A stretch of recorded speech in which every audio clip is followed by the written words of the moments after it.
Hello students.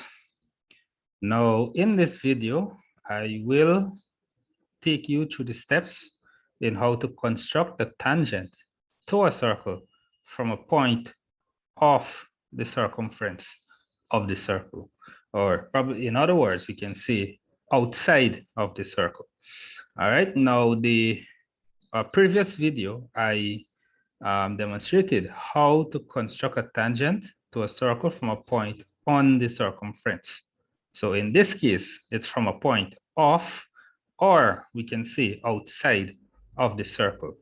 Now, again, a diameter is given of 40 mm, and point to note, diameters, they are not always given, or measurements are not always given for this particular construction.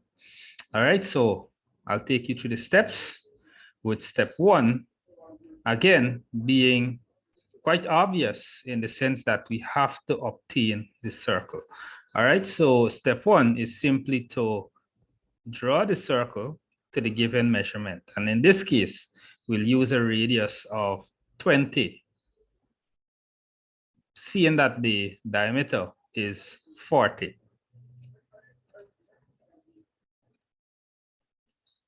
Good, and we can label the center as A, that like we would have done in the previous video.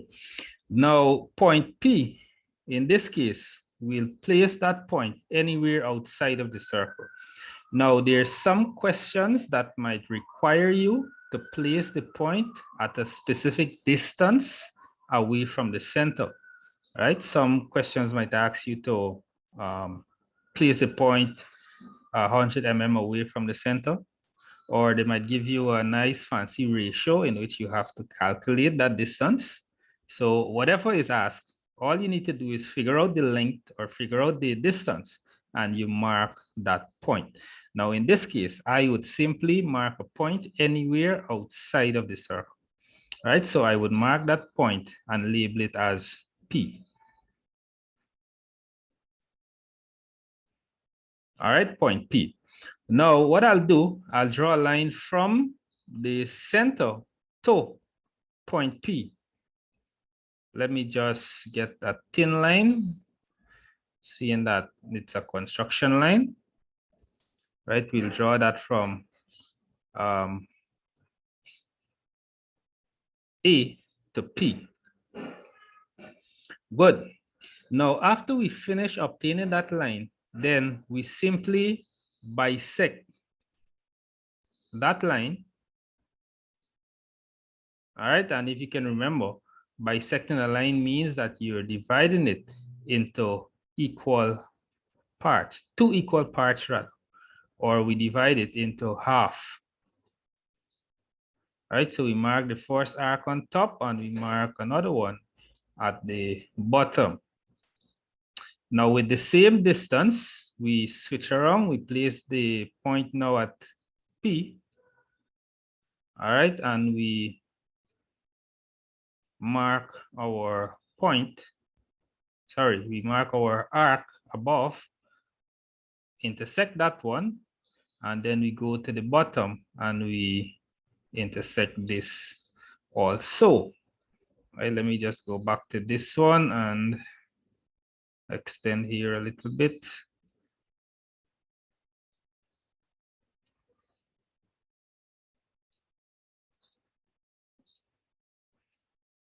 Good. Now, through these intersections, I will draw a line. Now, you would be required to use a ruler to draw this line, but in this case, let me just demonstrate exactly what you're supposed to do. All right, so what I was going to do is just draw a line, you know, from this intersection to that one, but I'll just use the ruler so you would see exactly what it is that you have to do. Now, what we did, we obtain a center, which is, we label as O. Now, from that center O, we will draw a semicircle, all all right, from that center O, we'll draw a semicircle from P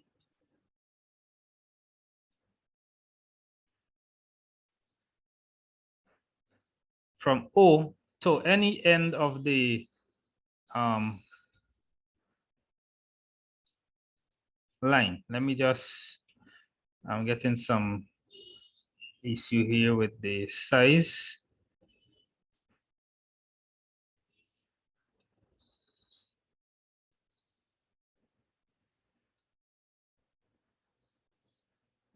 So, all right, that is not too accurate. Let me just redo that.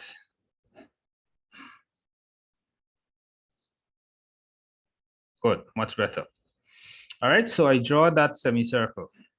Now, the next thing I'll do is insert the normal, which is this line coming from the center to the point where the circle intersect the semicircle, right? So that point is called the normal.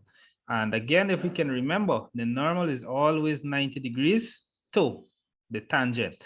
So the last thing we would need is now to obtain the tangent, which is drawn from P to the point where the semicircle and the circle intersect. We draw a line through that point, and that is known as the tangent. All right, that is known as the tangent. So again, just to re-emphasize that this tangent is always at a 90-degree angle to the normal. All right, so you need to remember that. Good, so basically that's it. That's how the construction is done. There are some cases where you would draw your circle and you would place point P on the left-hand side. And of course, the steps remain the same in obtaining that tangent, right? Whatever you do on this force construction, the steps remain the same for any other position that you place P. All right, so it's as simple as that. And I don't think I need to actually go through another example from a different position because it is the same in terms of what we did here. All right, so that's it. Thank you again for watching, and I'll see you during my other videos. All right, so goodbye.